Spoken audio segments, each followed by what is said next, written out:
ఖుర్బానీ యొక్క ఘనత. ఖుర్బానీ చేయడంలో ఇన్ని పుణ్యాలు, అన్ని పుణ్యాలు అని ప్రత్యేకంగా ఏ ఒక్క సహీహ్ హదీసు లేకపోయినా, ఖుర్బానీకి ఏ ఘనత లేదు అని అనరాదు. అనకూడదు.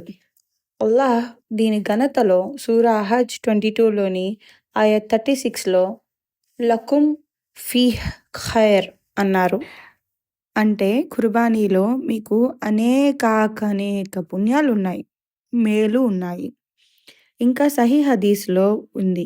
ఏ ఆచరణలు, కర్మలు ఘనత గలవైనవని ప్రవక్త గారిని అడిగినప్పుడు ఘనమైన శబ్దంతో తల్బియా చదవడం మరియు జంతువుల ఖుర్బానీ అని చెప్పారు. ఇబ్న్ మాజా 2924 ఇది ఘనత గల విషయమే కనుక ప్రవక్త సల్లల్లాహు అలైహి వసల్లం గారు ప్రతి సంవత్సరం ఖుర్బానీ చేశారు.